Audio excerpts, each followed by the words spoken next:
Hi everyone, welcome to the Black All 100 2024 wrap-up. I'm joined by Gavin and Simmo, two of the main men around here. I think they've just woken up from their slumber from their 2 weeks of sleeping after it. Welcome, boys. Thank you. Thanks, Fredo. So I thought, well, why don't we get straight into it? Jacko, you've got some stats there, and I think these are always kind of good fun to have a look at and share a few with everyone at home. Everyone gets a bit excited with, you know, the heat or the cold and, you know, oh, it's the biggest drop out and all of that, which it probably was this My year. bad maths. But the stats they're fairly consistent with the last couple of years. So finishes in the 21K, we had about a 94.5% finish rate. Last year was a little bit less. The 50K was exactly the same, about 89% starters finished, and in 100K, about 70%. Yeah. So that's pretty normal with that sort of conditions that we had, you know. Yeah, they were tough conditions. They were tough for conditions. sure. So Well done. Yeah, well done to awesome. everyone. I mean, starting the things even the hardest part. So On top of that, just a lot of people don't realise that. So we had close to 1,000 runners, maybe just a fraction under. Yeah. 509 of them, it was their very first time to black all in different distances. And out of that, there was 96 of them finished 100, 256, which is almost half the field, first timers in the 50. Yeah. And 104 of however many was in the 21 finished as well, first timers. So Yeah. it's a pretty good indicator that, you know, it's a race that everyone wants to come to, you know. Yeah. It was it was tough. There was a lot of people that, you know, the heat got to them, and but I mean, that's nothing unusual, I guess, for here, depending on if we've had the wet days. So exactly. Yeah, it was a tough day out. Yeah. What other stats? Well, 500 Club, that's sort of slowly creeping up there. We had 10 new members this year. You remember all their names, Simmo? I'll read them out if you like. Yeah, read out all these. Because I think it's a Your pretty... pronunciation's better. Yeah. It's big. Well, it is a big thing, you know. So the minimum you can do this is 10 years. You've got to do 100K. Yeah. No, that's not right. 10 by 5 50. years. Sorry. Well, 10 years will get you there. Yeah. I suppose. I can't do the maths. Maybe you did 50 21s. Yeah, that's it. Yeah. Is that about right? That's it. Yeah. So, There you go. Yeah, long time. So there was Aidan Wright, Barry Scott, Chris Jordan, Chrissy Redwood, finally, Dominic Ryan, Howie McCann, Mark Stone, Michael Farley, Peter Shuttlewood, and Tammy Wickham. So congratulations to them to, you know, finally get to that number and onwards to the 1,000, I say. Yeah. Well, and we've got 2 of those. And thank you for continuing to support the event, I guess. Yeah, amazing. Next year we have a possible 34 that may join. Better buy some more horns. I better get some more horns. Start presentations half an hour earlier. Yeah. Far out. It's Yeah. huge. It's amazing. And as Brett said, next year we have 2 possibles to complete the 1,000 kilometres. One of them being Joe Van Gorp, who's on 970k. I bet you're really annoyed about that 70k, Joe. But anyway, 970k. One year we had a 70k option because of the really bad weather. Yeah, really. The flooding. Yeah, and the flooding. Yeah. And the other one would of course be Stewie Grills. So he's sitting well on 900. If they both finish next year, they will be the first into the 1,000. There's a couple of funny things about those two. One is, well, not funny, but Stewie will turn 70 or has turned 70. Yeah. So he'll be entering the 1,000 kilometres as a 70-year-old, which is pretty amazing. Really inspiring to want to be able to keep running at that age. And the other one is when we were looking through the surveys. Yes. We were talking. We can't see who does our survey, but we think we know who one of them was. One person asked if there was a 30k option. 30.1, wasn't it? 30.1, Joe, maybe, I don't know. It feels like it may have been Joe, unless she's been telling other people to ask for it. But yeah, Joe, there is no 30.1k option. You'll need to do the 100 again to get that 1,000. So, is it a race between them? Because the first one back to the finish line is the first one. The first in one. The 1,000. First one to the finish. So the line. race is on. The race is on. The race so within there's the another race. race. Okay. Yeah, Well, so it will be first and second, or maybe they'll go together. You know. No dawdling this year, Joe. Yeah. Yeah. So So that's about it for stats. I got pages of stats. If anyone wants to ring me and have a chat, we can go through lots of stats. But do you want to give your phone number out? no. So, yeah, okay. Yeah. I think there was a nice little quote that I got sent it a couple of times, and I think it's worth reading. I think it's a really good one for those that didn't make the journey and get the distance, or had to drop for whatever reason. It's one of the reasons that we like this event. It's basically Les Lake, who organises Backyard Ultras and the Barkley Marathons. He basically, this is his quote: "If you're going to face a real challenge, it has to be a real challenge. You can't accomplish anything without the possibility of failure." Exactly. And I really feel that that's what, when you come to the start line of this event, there is that possibility. Exactly. Yep. And I know, and both of you guys have run it, and it's been, challenging conditions for both you guys. So at least it's not in November anymore.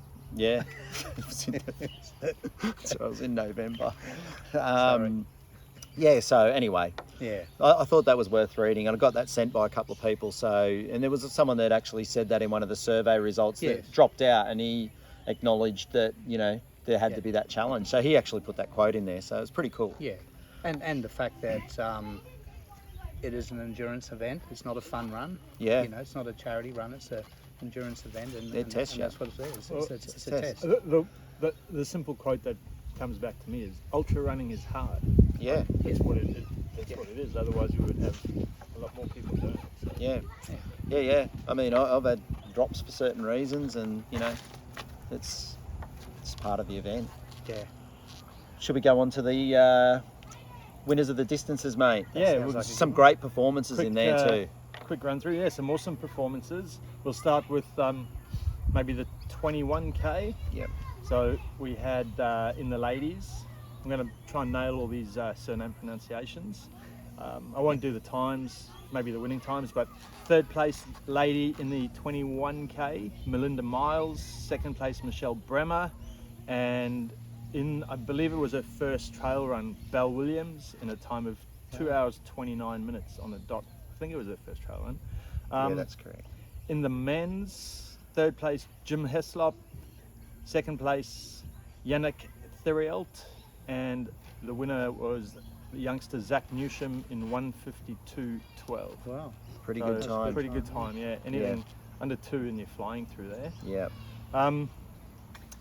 Probably the race of the day. Well, it didn't turn out to be close, but there were some unreal performances here. But in the ladies 50k, Ursula Adams took out third.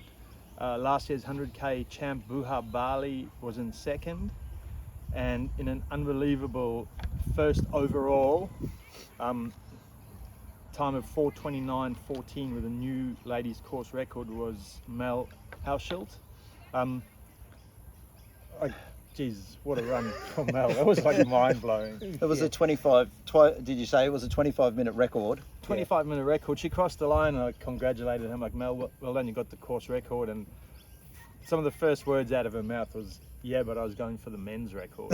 So she was obviously running to the men's splits, and I think she said about 13k to go, the wheels started to fall off a little bit. So could you imagine when you do Ultra Trail Ultra Trail Cape Town in a couple of weeks, if the wheels fall off and you ran sub 24s?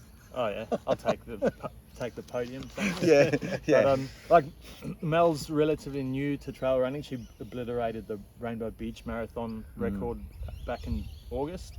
A stat that we failed to mention: she used to hold the fastest female Ironman record time for a number of years. Right. So she's very accomplished and on her way towards 100k in 2025, I reckon, Mel. All right, in the men's, third place, I think these are all Gold Coast fellas, but Sam Pearce, third place, Ulas Narayana, second place, and first male second overall, Eddie Keogh in a time of 4:38.42. So, I mean, all sub 5 hour in those conditions. They're all redlining it the whole way, so great running. In the ladies 100k race, sorry, I've just gone off the page there. But we had in third Morgan Sullivan, second Donna Highland, and first overall in a time of 12:20 and 1 second was Dom Ryan. Like, what a day from Dom. She won by an hour and 40 minutes. I think her display of just running to the conditions and just controlling her day was unbelievable. I read a comment made by her partner Nigel on a post that Nigel thanked her for taking her out at midday for all their training runs and running through the heat of the day in all their training runs. Massive lesson to be learnt there. Like, sunrise is a great time of day, but you win the race at midday, right? So for next year, get out and run during the day, the heat of the day. Do you remember when Shona Stevenson won the first year and she put a thing up about her training, and she was driving around in the heat of the day with the windows up in the car And the air conditioning off. and the air conditioning off. So That's like bad water. She was doing like a mobile sauna. But anyway, Yeah. I'm not sure whether I recommend that. You Yeah. know, Yeah, it yeah. definitely worked for Not while her. you're driving. Anyway. Maybe don't do that. Sorry. So men's 100k, also some cracking performances, but third overall Jordan Nuku, second place Andrew Gaskell, and first place in a cracking time of 10 hours 23 minutes. He ran a 20-minute PB on last year, was my mate Liam Thierens, and I can't remember, is it Beasley? Yes, He's a Chris, fella, Chris yeah. Beasley. Just an honourable mention to Chris, who hit the running top of second. Obi Road in second place, and he was pushing that hard. He didn't make it to the finish, unfortunately, so just an acknowledgement to Chris there for his unreal effort. And yeah, just well done to everyone that Yeah, fantastic. went to the start line and everyone that got to the finish line. It was an unreal day. I enjoyed sweeping, following the last few ladies around the course there, and that's my favourite part of the race, so it was inspiring to watch them go about their business. Thanks, mate. No worries. I was going to say, if you want, next we might just talk about maybe. I've kind of got a feeling I know what yours is going to be, but maybe like your highlight of the day. If there's any, I mean, there's a lot, but if there's any moments for you that really stand out. Yeah, there are a lot. Like, super personally, I got to sweep the last 40 Ks of the race. So first time on course in 5 years with Gav Bendel, who's swept 11 years in a row. So that was great. But obviously having the two local youngsters, I felt like a proud uncle having Liam and Dom both come over the line. I've been tipping both of them for a few years to get the chocolates. That's So right. Oh my God! About time I got one, Every right? single year he picks someone and he's nowhere near it, and he just said, "I think they're going to do it this year." Yeah. And it was, Yeah, it was they were fantastic. both the picks for me. Like, they're both controlled. Just talking to them about how they managed the day, like that's ultra racing, right? It's not luck. Like, they both had to control the heat and control their race. Not overly concerned about pace. It's just getting to the finish line. So Yeah. those two youngsters did well. Yeah, it was pretty big. What about you, mate? Other than like all the spectacular things that happened out there, and you see the people that are really struggling, but they managed to get through after many hours. I was lucky enough to have 3 of my former athletes from when I lived in Brisbane. I used to coach athletes in Little A's and school sport and stuff like that. 2 of them did the 21k. Chelsea is the older sister, and she has done the 50 a couple of times, and that was Steph's first 21. So I didn't actually get to see them finish because it sort of happens when I'm out there. Yeah. But another person, Talia Perry, she was one of my jumping athletes. So she was a high jumper, triple jumper, long jumper. I could barely get her to run 200 metres in training, but it wasn't in her program. She didn't need to run that far for jumps, and she completed the first 50k in about 7:40. Wow. Yeah. So yeah, I'm very proud of her Yeah. to do that. So she's she's a teacher now, so it's really good. Yeah. So it's good to see them come up from when they were little kids and now they're, you know, doing the crazy stuff that we do. You know? Well, I mean, you've also, yourself and Adele also coached Tim Vincent. Yeah, which who's is Chelsea instead. Yeah, well, I mean, he's the record holder for the 21K, Yeah. and I'm pretty sure that's going to be a one that'll probably never get beaten. It was a 132. No. Yeah. And then he's, you know, just come off that 209 marathon. Yeah. You know, it's pretty amazing. Yeah. It is. I've had kids that I've coached that have run, you know, they wouldn't even train over 200 metres and they ran the 100K here. Yeah. Just I rocked don't up. I don't coach Tim anymore, of course, but we still talk, you know. Play a major part in their life as they're growing up. That's for sure. They spend a lot of time with you, no doubt about it. No, they're all great, and they love the sport, and they love getting out there. So Yeah. So email Gav if you're looking for a coach. Yep. Anywhere from long jump Yeah, long jump to shot put to 100 kilometre.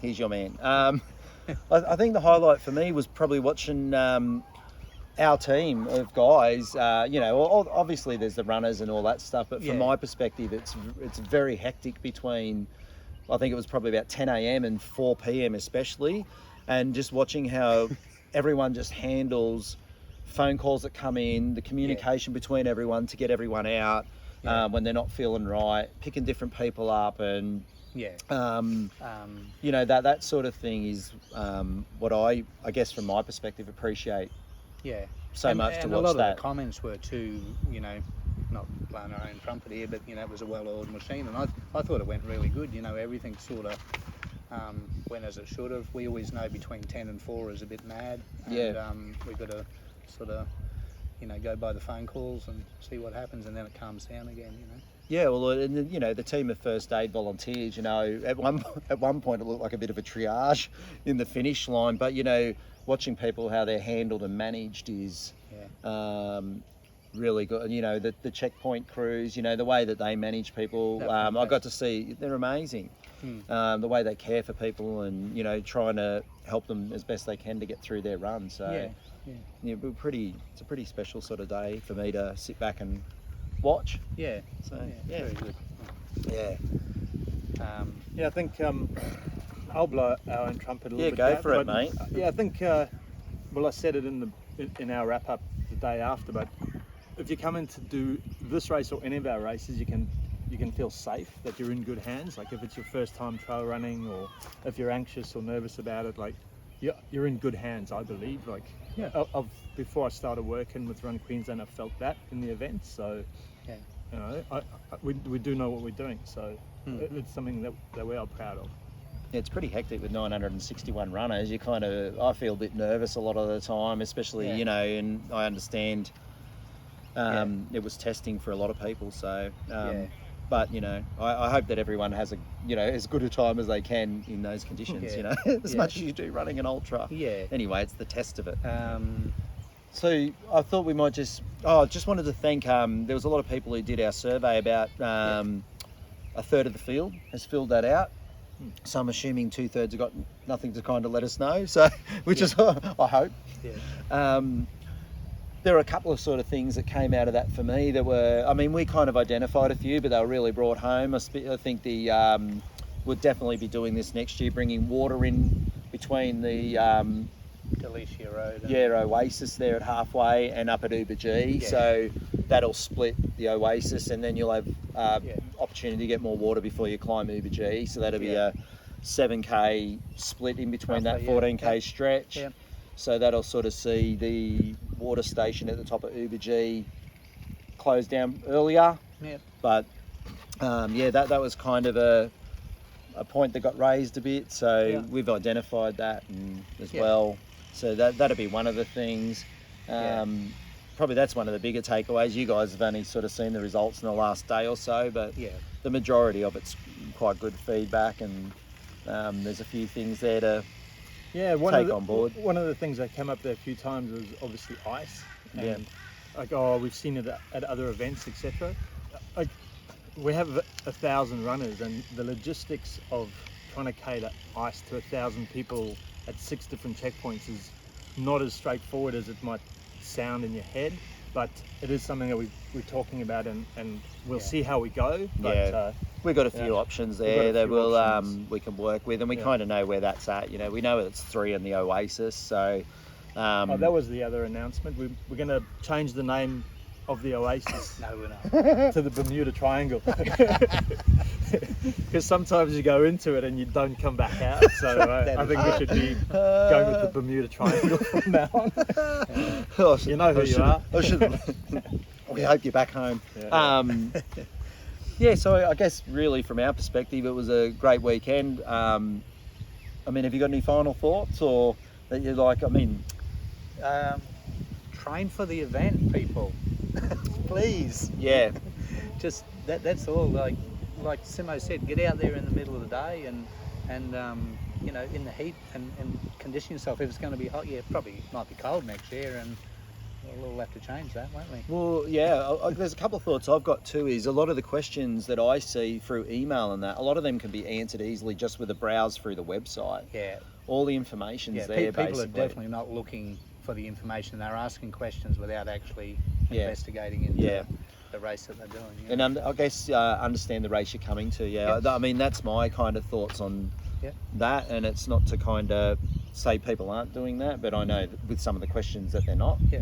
It's pretty obvious to me. So, But yeah. Yeah, mine's along the same lines. Ultra running is hard. Like, we try and make it as comfortable as you can, but at the end of the day, you're coming to challenge yourself. So Yeah. you've got to deal with things as they unfold in front of you. Maybe it's a different time goal, maybe it's whatever, Yeah. but you've got to be able to adapt. And if you think you're going to take 2 hours to run a section, take 3 hours of water with you. Only if it's hot. Yeah, yeah. that was one of my thoughts. Like, there's a bare minimum with the mandatory gear with water, but I mean, I know for me, if I was potentially going to be a lot longer on the bluff, why not have 2.5?